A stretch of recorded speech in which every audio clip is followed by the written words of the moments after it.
예수님께서 갈릴리에 이제 제자들을 찾아가서 만나죠. 부활하신 예수님이 제자들을 만났는데 세 번째거든요. 그래서 베드로한테 묻는 거예요. 네가 나를 사랑하느냐? 내가 주님을 사랑하는 줄 주께서 아십니다. 또 묻죠. 네가 나를 사랑하느냐? 세 번을 묻거든요. 그래서 세 번 다 주님을 사랑하는 줄 주께서 아십니다라고 답을 해요. 사랑하느냐? 사랑합니다. 이렇게 답을 하는 거는 어떤 의미가 있는가? 그거는 이제 베드로가 베드로다워야 되는데, 베드로라는 게 반석이잖아요, 그죠?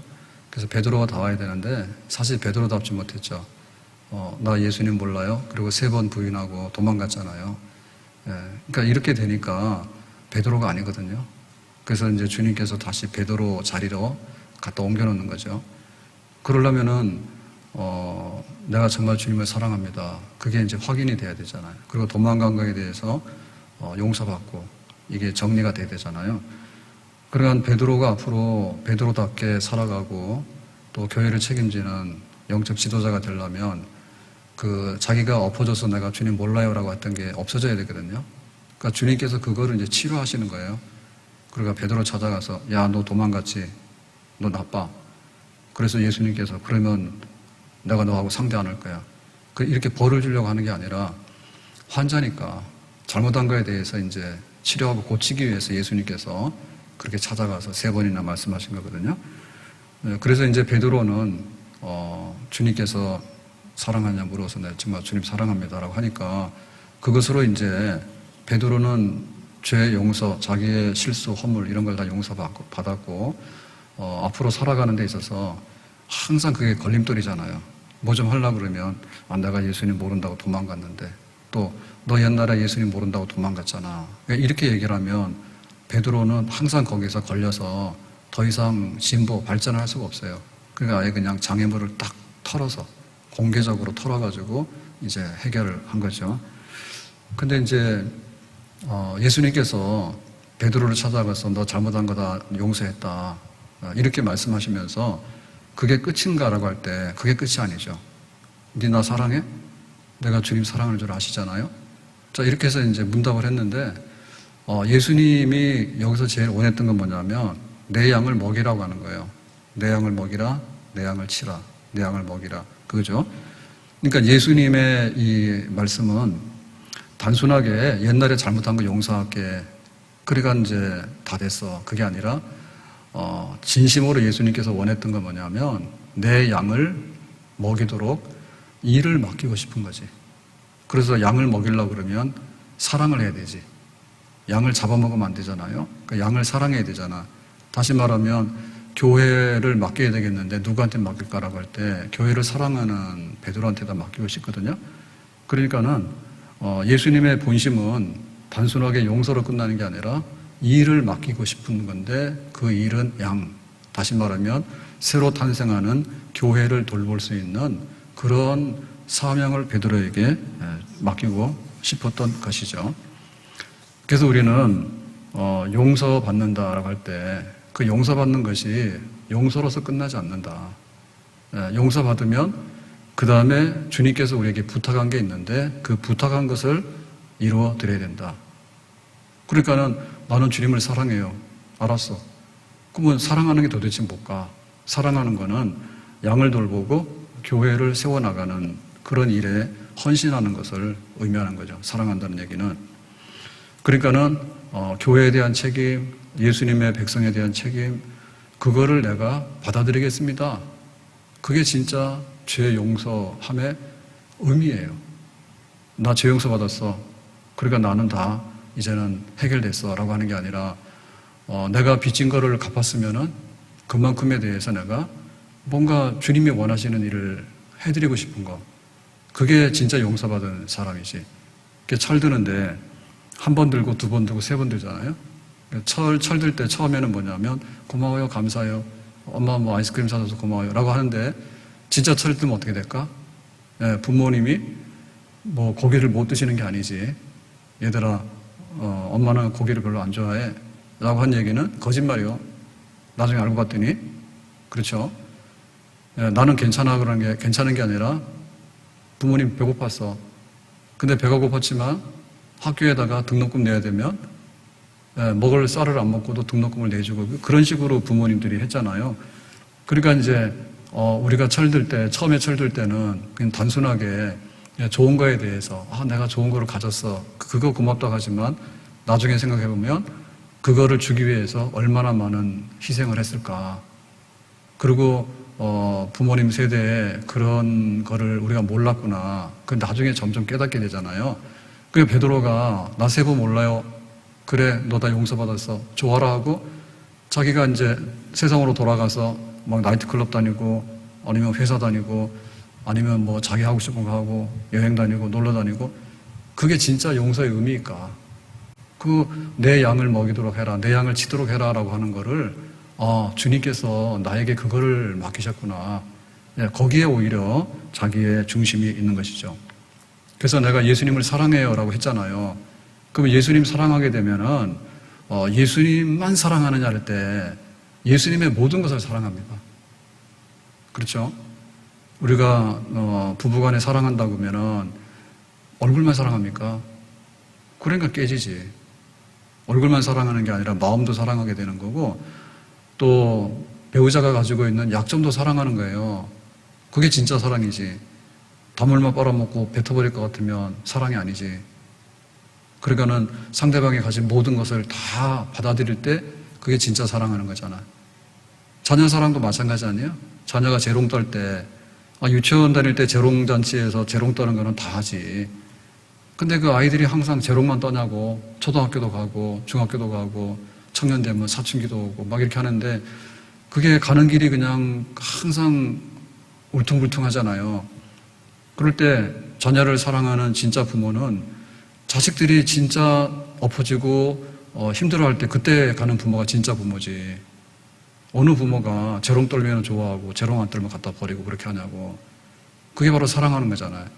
그러니까 네가 나를 사랑해? 너 나 모른다 했잖아. 너 나 사랑해? 진짜 사랑해요. 그 말 속에 뭐냐면 내 교회와 내 양이 있어. 그러니까 너 이거 좀 맡아서 해줄래?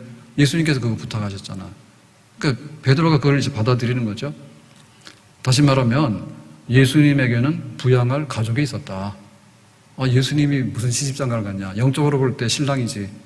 그럼 예수님의 신부는 누구예요? 교회지. 믿는 사람들이지. 그러니까 예수님 사랑하면 예수님의 신부를 사랑해야지. 예수님을 사랑하면 예수님의 가족을 사랑해야지. 우리가 예수님을 사랑하면 예수님께서 피 흘려 값주고 산 교회를 사랑해야지. 예수님을 사랑하면 예수님 믿는 성도들을 사랑해야지. 예수님이 어디 계셔? 성도들을 사랑하는 거지. 성도들을. 오늘 김야 권사님 모친 상당에서 장례 내일 발인인데요. 그래서 연락이 와가지고 오늘 점심때 그냥 방울 목사님하고 둘이 가자. 지금 4단계라서 원래 가족회에는 출입이 안 돼요. 그래서 여차여차 하다가 그러면은 예배를 2번 드리고 막 그런다. 그렇게 하지 말고 그러면 가서 장례식장 앞에 나오면은 얼굴 보고 기도하고 위로하고 오자. 이렇게 해서 간 거야. 그랬더니 또 이제 우리 권사님 또 그게 있잖아요. 그랬더니 막무가내로 장례식장으로 들어오라고 막 그러는데 저 장례식장 가기 전에 한 10분 전에 얘기했거든요. 우리 가서 거기 들어가서 예배하고 이런 거에 대해서는 뭐라 하니까 그러면 그냥 앞에서 얼굴만 볼게요 라고 했더니 알았다고 그랬단 말이에요. 막상 딱 갔더니 목사님 들어오고 기도하고 하라고. 그리고 또 거기 장례식 관리하는 직원이 가족이에요 막 이런 거 물어야 되는데 알고 나왔는지 쳐다도 안 봐. 그래가지고는 거의 그냥 어떻게 할 수가 없어가지고 쑥 들어가가지고 그러면 그 식구들 있는 데서 기도 한번 해달라 해서 기도하고 왔어요. 근데 보면 우리가 딸린 식솔들이 많다고. 아니 예수님 사랑한다고 막 그러고 사랑한다고 막 찬송 연락해 놓고는 교인을 사랑해야지. 교회를 사랑해야지. 누구를 사랑하냐고. 그래서 이 보이는 교회를 사랑하는 문제가 결국에 내 양을 먹이라고 하는 베드로 네가 나를 부인한 거 별로 중요한 게 아니야. 내가 너를 다 용서해서 그 별로 중요한 거 아니야. 그러니까 예수님의 진짜 관심은 앞으로 생겨나는 교회 믿는 사람들을 이제 누구한테다 맡겨야 되는데 베드로한테다 맡기고 싶었던 거지. 나를 사랑한다니까. 그래? 그럼 교회를 맡아봐. 그 교회를 맡는데 이 교회가 깎는 얘기거든요. 이 교회가 초대교회가 쓸 때까지요 100년, 200년, 300년이 지나는데 우리가 알고 있는 사도신경이 안 됐어요. 우리는 옛날에 비하면 굉장히 똑똑하고 믿음이 있는 사람들이에요. 사도신경 고백하는 게 이게 300년, 400년 돼가지고 교회가 이렇게 그거를 다 완성해가지고 지금의 사도신경으로 이렇게 우리가 전달받은 거예요. 그러니까 뭐 초대교회는 사실은 교리적으로도 그렇고 교회 교제도 그렇고 아주 미약하단 말이에요. 그래서 교회를 사랑하는 그런 사람이 필요한데 베드로가 그렇게 예수님 모른다고 나자빠졌으니까 그 베드로 찾아가서 너 진짜 나 사랑해 그러니까는 베드로가 딱 정말 한 번만 믿어달라고. 그래 그러면 내 양을 먹이라고. 그래서 이제 그 교회 식구들을 목양하는 그런 책임을 예수님께서 맡긴 거죠. 그러니까 예수님의 신랑 되심은 예수님의 신부가 있다. 예수님의 신부는 교회다. 그런데 문제는 뭐냐면 이 교회에 온 이들이 변변하지 못해. 변변하지 못하다고. 그러니까는 막 상처받은 사람, 가난한 사람, 그 다음에 병든 사람, 그 다음에 세상에서 제일 비천한 사람. 그거는 예수님도 그렇게 했어요. 예수님 주변에 잘생긴 사람 뽑은 적 없고 예수님 주변에 권력자, 돈 많은 사람 뽑은 적이 없어. 예수님 주변에 모이던 사람 어떤 사람이에요? 고아, 과부, 그 다음에 어린아이, 그 다음에 세리, 창기. 그러니까는 밥 갈러 가요? 이런 사람도 안 왔잖아요. 내가 밭을 사가지고 보러 가야 된다고. 내가 지금 소 5개리를 샀는데 소 훈련시키러 가야 된다고. 내가 장가 들었는데 신혼 생활해야 된다고. 이렇게 좀 배부르고 이런 사람들은요, 예수님한테 온다고 약속해놓고도 다 안 와버렸어. 그러니까 뭐 소경, 절뚝발이, 그야말로 막 세상에서 대책 없는 그런 분들, 이런 분들을 예수님께서 다 불러 모아가지고 내 백성이고 내 양이다 이렇게. 그러니까 예수님이 선한 목자지. 선한 목자. 돈벌이를 하는 게 아니고 예수님에게 뭐가 이익될 만한 거를 막 긁어 모아가지고 자기의 뭔가를 막 이렇게 일으키기 위해서 교회를 이용하고 그런 게 아니에요. 정말 다른 사람들이 쳐다도 안 보고 다른 사람들이 이런 사람도 도저히 안 되겠다고 다 내놓은 사람들 있잖아요. 그거를 다 받아가지고 내 양, 내 백성 그렇게 삼은 거지 예수님께서. 근데 이건 누가 대신할래? 베드로 네가 대신하도록 하라. 그렇게 한 거지. 그거를 이제 베드로가 맡는 거예요. 그래서 우리는 내가 죄사함 받고 하나님의 자녀가 됐다. 그 예수님께 은혜 입었다라고 할 때 거기서 좋아하지 말고 그러면 나는 무엇을 해야 될 것인가를 생각하자. 이사야서 가보겠습니다. 이사야 6장 8절 말씀. 6절부터 보겠습니다. 6절. 스랍 중에 하나가 부젓가락으로 제단에서 집은 바 핀 숯을 손에 가지고 내게로 날아와서 7절에 그것을 내 입술에 대며 이르되 보라 이것이 내 입에 닿았으니 내 악이 제하여졌고 네 죄가 사하여졌느니라 하더라.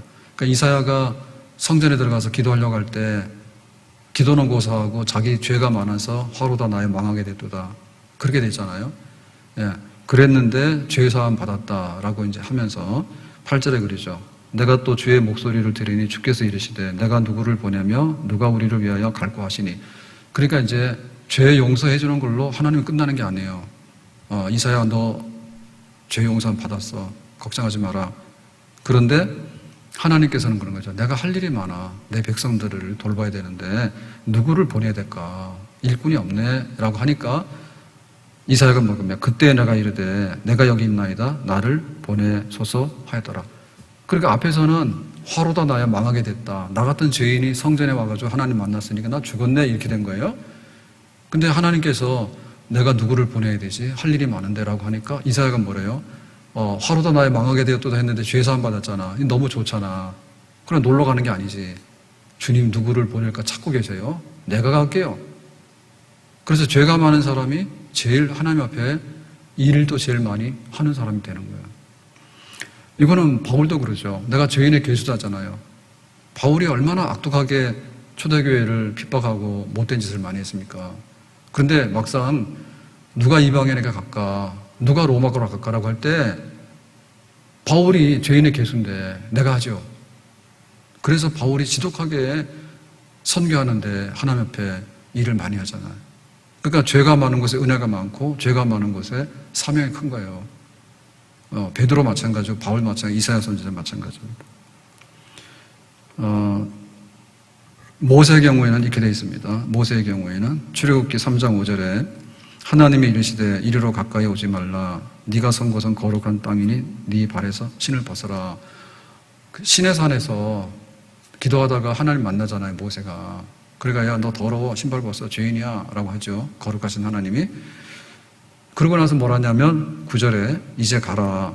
이스라엘 자손의 부르짖음이 내게 달하고 애굽 사람이 그들을 괴롭히는 학대도 내가 보았으니. 이제 가라는 얘기는 뭐냐면 애굽으로 가서 내 백성을 해방시키도록 해라 하는 거죠. 애굽에 가서 할 일 주는 거죠. 그러니까는 이 모세가 하나님 거룩함 앞에서 나 죄인인데 죽었네 그랬거든요. 죄 용서해 줄게. 근데 너 할 일이 있어. 애굽으로 가. 모세가 지금 애굽에 있어서 여기 미디안 광야로 도망온 게 40년 됐어요, 벌써. 근데 40년 동안 딱 준비하고 있다가 너의 죄가 사했으니 이제는 애굽으로 가서 내 백성 해방시키는 일을 하라. 이렇게 된 거죠. 그래서 이제 모세가 거기에 이제 가게 되는 거죠. 그래서 우리는 하나님 앞에 우리의 해야 될 일이 뭔가에 대해서 정말 내가 철부지들은 용서받았다 하면 그걸로 끝나는 줄 알지만 그런데 진짜 용서받은 것이 큰 사람들은요 그냥 용서받은 기쁨으로 끝나는 게 아니라 그러면 내가 해야 될 일이 뭐고 나의 그 사명이 뭔가를 생각하는 데까지 간다는 얘기예요. 그렇죠? 그런데 그 예수님께서 보시는 그 교회가 뭔가 하면 사실은 허물투성이고 연약한 건 투성이거든요. 근데 그거를 우리가 감당해 나가려고 그러면은 예수님을 너무 많이 사랑해야 되고 교회를 너무 많이 사랑해야 돼. 그러니까는 베드로에게 있어서 이 교회를 맡아 나가는 데 있어서 너의 조건이 뭐냐라고 하면 사랑이야. 사랑이야. 우리가 교회를 섬기잖아요. 근데 재주가 아무리 많아도 필요가 없습니다. 교회를 사랑하는 마음이 있어야지 교회를 섬길 수가 있는 거예요.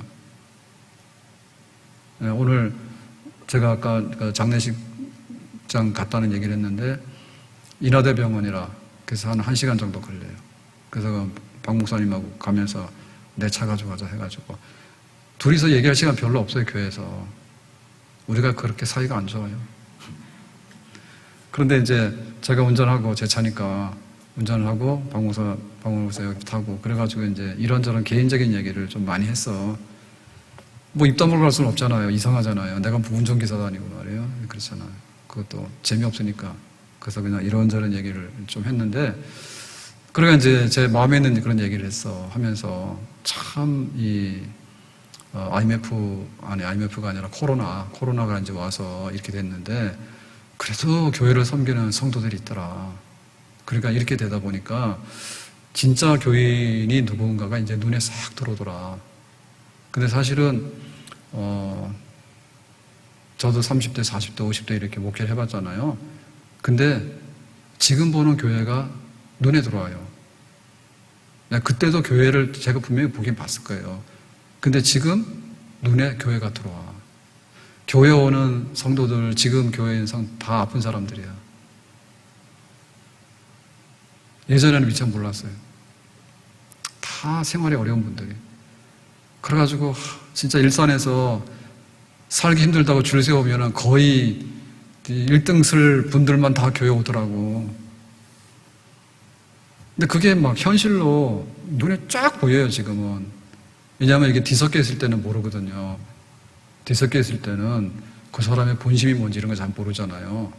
근데 제일 안 좋은 가혹한 이런 환경이 딱 될 때 보면요. 진심이 나와요. 진짜 배고프구나. 진짜 아프구나. 그래서 그런 얘기도 했다니까.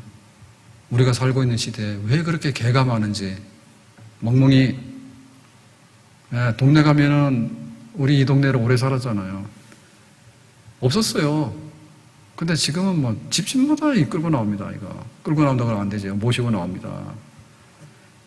언제부터 개 같은 세상이 된지 모르겠지만, 예? 개들 살판난 세상이 됐어. 근데 사람들은 너무 살기 힘들다 그러거든.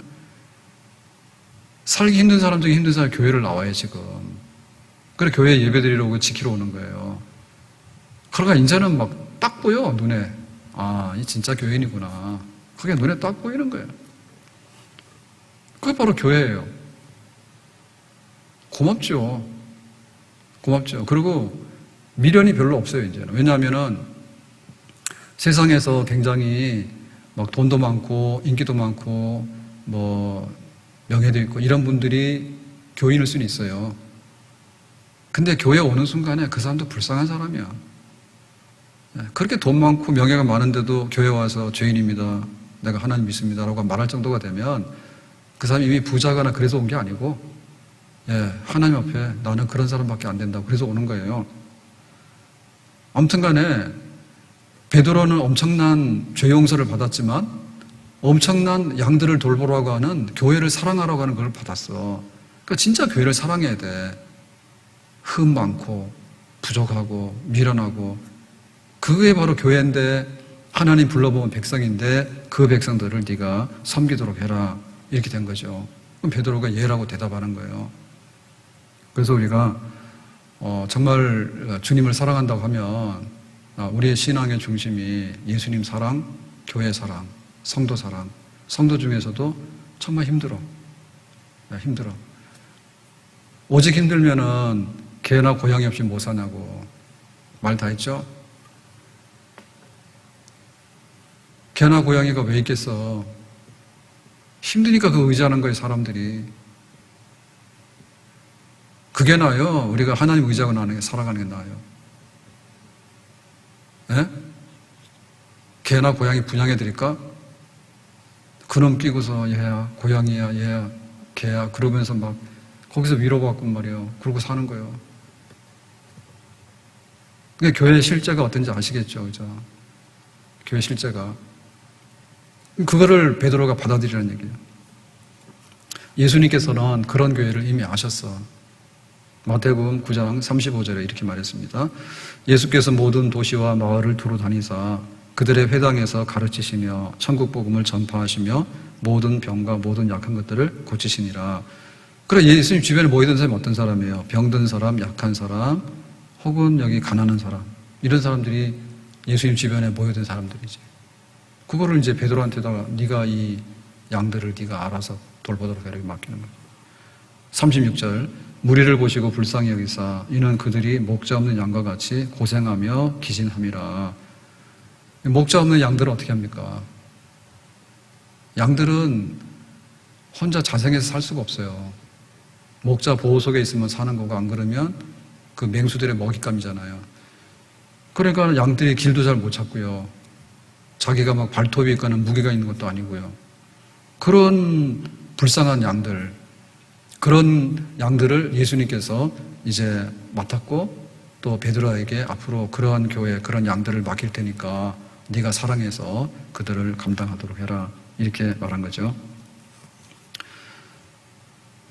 고린도가 굉장히 부자 동네입니다. 고린도가 원래 섬이잖아요. 그 당시에 그 섬이라고 하는 얘기는요, 굉장히 물자가 왕성하고 부유한 동네란 뜻이에요. 그 대신에 엄청나게 죄도 많고 음란한 그런 도시죠. 근데 이 고린도 교회가 섰는데, 이 고린도 교회에 온 교인들이 어떤 거냐라고 할 때 편지에 보면 이렇게 돼 있습니다. 고린도전서 1장 26절에 형제들아, 고린도 교인한테 형제들아, 너희를 부르심을 보라. 하나님께서 고린도 교회 교인들을 이렇게 불러다 모았던 양들을, 육체를 따라 지혜로운 자가 많지 아니하며, 그러니까 많이 배운 사람이에요. 지혜로운 사람, 헬라 철학도 알고 굉장히 지식 있고 고상한 사람, 이런 사람들이 많지 않대. 근데 고린도에는 이런 사람이 굉장히 많았거든. 근데 교회에 온 사람은 그런 사람이 별로 없단 말이에요. 능한 자가 많지 아니하며 문벌 좋은 자가 많지 아니하며, 그러니까는 굉장히 가문도 있고 굉장히 권세도 있고 능력이 있고 이런 사람도 교인들이 거의 없대. 고린도에는 이런 사람들이 많아요. 그런데 고린도 교회에 와서 예수 믿겠다고 온 사람 중에 그런 사람 별로 없다는 얘기죠. 그게 바울이 고린도 교회를 세워서 고린도 교회에다 편지 보내면서 실제로 그렇다라고 여기서 확인하고 있는 겁니다. 27절. 그러나 하나님께서 세상에 미련한 것들을 택하사. 그러니까 고린도 교회에 불러온 사람들은 뭐냐면 세상적으로 볼 때 미련한 사람들이야. 잘나고 똑똑하고 철학 알고 막 이렇게 가문이 있고 뭐 이런 거 아니야. 지혜 있는 자들을 부끄럽게 하려 하시고 세상의 약한 것들을 택하사 강한 것들을 부끄럽게 하려 하시며. 그러니까 오히려 하나님께서는 의도적으로 교인들을 선택할 때 미련한 사람들, 때로는 굉장히 약한 사람들, 이런 사람들을 불러다가 교회도 앉혀놓은 거지. 왜 그랬을까? 진짜 교회 보고 싶은 거지. 그러니까 예수님이 신랑인데 여기 신부인데 이 신부는 너무나 변변치 못한 거야. 그러니까 신랑 혼자 잘난 거야. 예수님 혼자 잘난 거야. 그러니까는 그 잘난 예수님 신랑을 모시고 사는데 그야말로 막 과부, 못 배운 사람, 가난한 사람, 병든 사람, 그리고 동네에서 막 이름도 없는 사람, 막 이런 사람들이 쫙 붙어가지고 워낙에 예수님이 능력이 있고 그걸 다 감당하니까 그런 교인들이 왔는데 그 예수님이 신랑 되시면 그 신부 되는 사람이 온전치 못하니까 그들이 이제 온전하게 쓰는 모습을 보면서 하나님께서 매우 기뻐하시는 거지. 도대체 안 어울리는 커플이에요. 안 어울리는 커플인데 근데 이 신랑 예수님 때문에 이 사람들이 빛을 발하고 사는 거야. 그러니까 하나님께 영광을 돌리는 거지.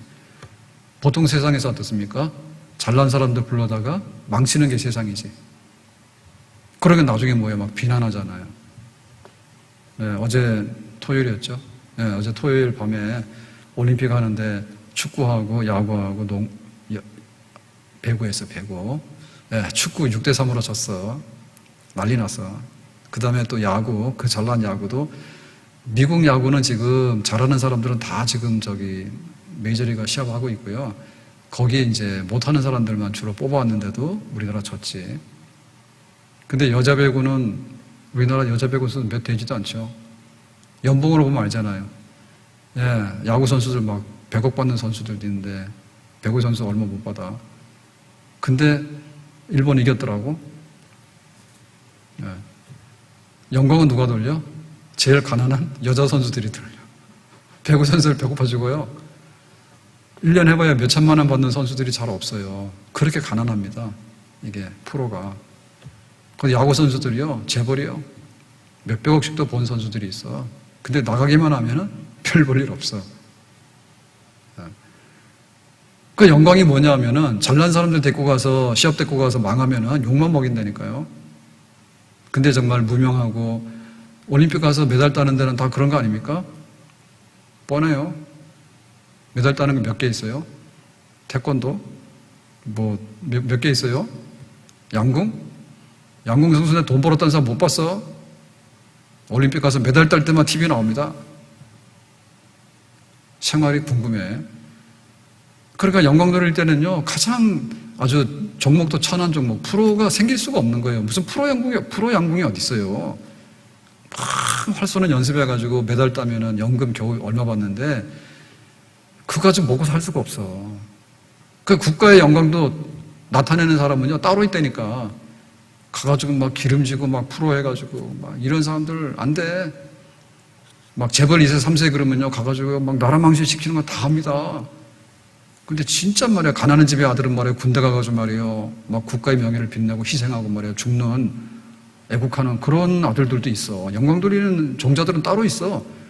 그러나 교회도 볼 때, 정말 예수님께서 세우신 교회, 예수님이 신랑인데 그 신부 뭐냐면, 잘나고 예쁜 신부들 됐다나면요, 다 자기 자랑하다가 다 나자빠져요. 신랑이 불변치 않아서 자기 잘난 줄 알고 말이에요. 그게 아니에요. 못나고 가난하고 그런데 내가 신랑 잘 만나가지고 이렇게 살게 되니까 고마워요 하니까 야, 환상의 커플이다 이래가지고 하나님께 영광을 돌리는 거지. 그래 돼 있다.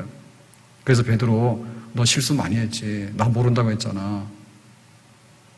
네가 나 사랑한다고 다시 했지. 진짜 사랑해? 한번 맡아봐. 그래서 내가 내 가족 식구들이 얼마나 부족하고 못났는지. 그래서 저는 한편에 있어서 이렇게 항상 이중적인데요. 그 교인이 누군가 이제 보인다 하잖아요. 그러니까 교회가 어떤가가 보여요. 교회도. 그래서 그렇지. 교회 오는 교인이 진짜 교인이지. 그리고 할 얘기가 있잖아요. 시험을 당하면 감당할 힘을 준다. 근데 감당치 못할 시험은 피할 길도 열어주신다. 저는 이 말씀을 하는데 성도들 중에 이거를 받는 사람이 있는데요. 안 믿는 사람은요, 쳐다도 안 봐요. 나는 상관없어요. 그 사람들 뭐라고, 나랑 무슨 상관이 있어요.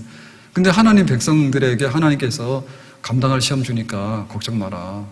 진짜 네가 감당 못하면 피할 길도 줄 거야. 그러니까 저는 또 그거를 이렇게 전달하는 거예요. 근데 성도들은 거기에 화답을 해요. 네. 오늘 4층에 좀 앉으라 했잖아요. 그랬더니 일부 예배 때도 여기 지금 11명 앉아야 되니까 여기 앉고 4층에 좀 몇 명. 그랬더니 우리 교회 유명한 집사님이 있어요. 네, 원모시라고. 저 4층에서 막 손을 흔들고 나는 무슨 아이돌인 줄 알았어. 막 목사님 그러면서 막 하는데 어리둥절해가지고 쳐다봤더니 느닷없이 4층에서 막 반갑다고. 그런 맛에 사는 거지. 그러니까 하나님의 백성은 따로 있다니까. 하나님께서는 그걸 기뻐하시는 거예요. 아무리 많이 갖다 줘도 귀한 줄 모르고 딴소리하고 자기 잘났다고 그러고 하나님 없다고 그러고 얼마나 하나님 괘씸합니까 이게. 그런데 못나고 못난 사람들은요, 조금만 줘도요 하나님 너무 감사하다거든요. 그런 백성들, 그걸 통해서 교회를 세워나가시는데 베드로 네가 그거 좀 해야 되겠다. 알았습니다 라고 답을 했습니다. 갈라디아서 6장 17절에 보니까 바울이 이렇게 말하죠. 이후로는 누구든지 나를 괴롭게 하지 말라. 내가 내 몸에 예수의 흔적을 지니고 있노라 그랬죠. 그러니까 바울이 베드로하고 같은 거예요. 바울도 교회를 엄청나게 핍박을 많이 했지. 야, 네가 어떻게 나를 핍박을 해? 확 죽을까? 예수님께서 바울을 죽여도 되잖아요. 네가 스테반을 죽였어? 그리고 네가 믿는 성도들을 찾아가다가 감옥에다 넣고 막 다메섹까지 가서 막 잡아다 오고 너 정말 내가 가만둘 거야? 예수님께서 그렇게 할 수 있잖아요. 근데 예수님께서는 아니죠. 용서했죠. 바울 내가 다 용서할게. 그러면 할 일이 뭔데요? 너는 이방인을 위한 사도야. 로마로 가. 로마로. 그리고 엄청나게 바울이 교회를 핍박해가지고 엄청나게 정말 하나님 앞에 못된 짓을 많이 했다고. 그러니까 그만큼 용서가 되고 나니까 하나님께서 부탁하신 분량 너무 많은 거예요. 너 로마까지 가라는 거예요. 로마가 어딘데? 한 사람 만나서 전도하기도 힘든데 정말 여기서부터 예루살렘부터 시작해가지고 저 로마 세계 중심부에 가가지고 복음을 전하라는데 그 엄청난 일들이 얼마나 큰 사명입니까? 그거 하라 했거든요. 그랬더니 알겠습니다. 그걸 감당해 나가는데 이 말이 그 말이죠. 내 몸에 예수의 흔적을 지녔다고. 그럼 배가 고파. 내가 주님을 위해서 일하다 보면 배고파. 그건 내 몸에 흔적을 가진 거예요. 때로는 감옥에 가. 누구 때문에? 예수님 때문에. 알았어요. 내가 오늘 감옥에서 하룻밤을 자야 되겠어요. 흔적을 갖는 거예요. 그러니까 이 예수님의 흔적을 몸에 지니고 살면서 자기가 이제 교회를 어떻게 세우고 복음 전파를 해야 될 것인가에 대해서 바울도 이 고백을 하고 있는데 베드로 너는 양을 맡아야 되고 바울 너도 이방인을 위해서 내 몸에 흔적을 가지면서 로마까지 가서 복음을 전해야 돼. 그렇게 살았죠. 근데 이 흔적이라고 하는 것은 밥 못 먹고 잠 못 자고 몸 아프고 이거 여기서 끝나는 게 아니라 그 심적으로 느끼는 그런 고통도 여기 다 들어가는 겁니다. 내가 이걸 감당해야 되는데 어찌할 거라고 하는 그런 눌리는 거 있잖아요. 그래서 고린도 후서 11장 28절에 보니까 이렇게 기록했습니다. 이 외에 이런 고사하고, 그러니까 내가 육신적으로 고생하고 교회를 위해서 막 이렇게 짐을 져야 되는 고통, 이거는 그렇다 치고 아직도 날마다 내 속에 눌리는 일이 있으니 곧 모든 교회를 위하여 염려하는 것이라. 그러니까는 지금 사람들의 염려는 그거잖아요. 우리 집 고양이 잘 있냐, 우리 집 개 잘 있냐, 그거잖아. 네? 그런데 바울의 염려는 뭡니까? 모든 교회를 위한 거지. 복음을 전했는데 싹이 났어. 그러면 이제 고린도에다 복음 전하고 에베소에다 복음 전하고 했는데 교회가 섰단 말입니다. 근데 돌아가서 보면 안 좋은 얘기들이 계속해서 들어온다니까요. 고린도 교회에 싸움이 났대, 지들끼리. 네? 그리고 다른 갈라디아 교회는 유대주의자들이 들어와가지고 복음 가져 안 되니까 율법을 또 믿어야 된대, 행해야 된대, 이런 얘기도 하게 되고. 그러니까는 그 교회가 이렇게 든든하게 서가는데 좋은 소식만 오는 게 아니라 온갖 얘기들이 다 들어죠. 이단이 들어왔다 그러고 지들끼리 싸웠다 그러고 또 뭐 다퉜다 그러고 막 이런 얘기들이 많으니까 바울이 그런 걸 받을 때마다 마음에 염려가 생기는 거예요. 안타깝네. 바울이 날아다닐 수도 없고 지금 같으면 비행기 타고라도 막 다닐 텐데 옛날 같으면 한 번 가면 평생에 한 번 갈까 말까 하는 거예요. 그러니까는 마음에는 애가 타는데 그 교회가 쓰러지면 어떻게 될까? 그 어린 교회가. 그런 것 때문에 바울은 심적으로 굉장히 많은 그런 고통을 받는 거지. 그러니까 오늘의 얘기는 뭐냐면 너 나 모른다고 부인했잖아. 진짜 나 사랑해? 나 진짜 사랑해요. 바울도 마찬가지잖아요. 너 옛날에 지독하게 교회를 핍박했지. 그런데 제가 철들어서 회심했잖아요. 내가 이제 로마로 가서 복음 전하고 있잖아요. 그럴 때 그 주님께서 우리에게 부탁한 일을 감당하는 데 있어서 얼마나 많은 육신적인 심적인 그런 것이 있었느냐. 그런데 사랑하기 때문에 그거를 감당하고 나갔다고. 사랑하기 때문에. 우리의 신앙에 이게 있어야 돼요. 하나님을 사랑합니다. 주님을 사랑합니다 했는데 왜 교회 사랑 못할까? 교회가 뭡니까? 교회가 연약한 성도들이 교회예요. 연약한 성도들이 교회야. 그러니까 우리가 그들의 짐을 함께 나눠 가지면서 함께 손잡고 가야 되는 연약한 자녀들이 바로 교회라고 말이죠. 거기에 대해서 우리가 사명을 가지고서 받아들이는 것이 내 양을 먹이고 내 양을 치라고 하는 네가 나 사랑해? 내 양 먹이라고 알겠습니다. 그러네. 너무 피상적이란 말이죠. 왜 가정이 깨집니까? 그렇게 연애를 많이 하고 그렇게 사랑을 많이 했잖아요. 근데 상대방의 짐을 지고 가거나 우리가 맡아서 수고해야 될 부분이 있는데 단물만 빨아먹었지 그거 안 받아들이려 이거. 그게 사랑이 아닌 거예요. 교회도 그 사랑 안에 있어야 된다고. 그러면 교회는 안 흔들려. 왜? 부족하고 병나고 상처난 양들이 있지만 서로 사랑함으로 해가지고 싸매고 서로 도와주고 서로 격려하고 하면은 되는 거지. 사랑 없다, 사랑 없다. 우리의 수고를 함께 나눠 가지면서 함께 돌봐야 될 우리 성도들이 없다고 해요. 눈에 성도들이 안 보이는 거예요. 하나님의 백성이 안 보이는 거예요. 주님께서 부른 주의 자녀들이 가난한 사람들이에요. 병든 사람들이에요. 고용이 없고 개 없으면 못 사는 사람들이에요. 그러니까 그거 의지하지 말고 하나님을 의지하고 살자고. 세상에 있는 것들이요, 얼마나 이게 부침이 심한지. 더워 죽겠잖아. 겨울 되면 뭐예요? 추워 죽잖아요. 불과 며칠 사이에 우리는 더워 죽겠다고, 추워 죽겠다고. 세상에 온전한 게 뭐가 있습니까? 그러니까 이 요동치고 불완전한 세상에서 안식이 어딨냐고. 그러니 위에 있는 하나님의 나라, 영원한 안식의 나라, 그 나라를 바라보면서 살아가는 우리 성도들 얼마나 귀합니까? 천국도 없고 영생도 없고 아무것도 아닌데 뭔 그렇게 데모를 많이 하며 가가지고 막 이걸 많이 합니까? 진짜 뭔가가 있어야 되잖아요. 우리 성도들이 그걸 인정하잖아요. 천국이 있다고, 하나님 나라가 있다고. 그거 자체로서 우리가 한 가족이고 한 백성 아니에요? 거기에 대한 진한 애정을 느껴야 되잖아요. 그 사랑이 흘러넘쳐야 되잖아요. 너무 피상적이지. 오늘 말씀을 맺겠습니다.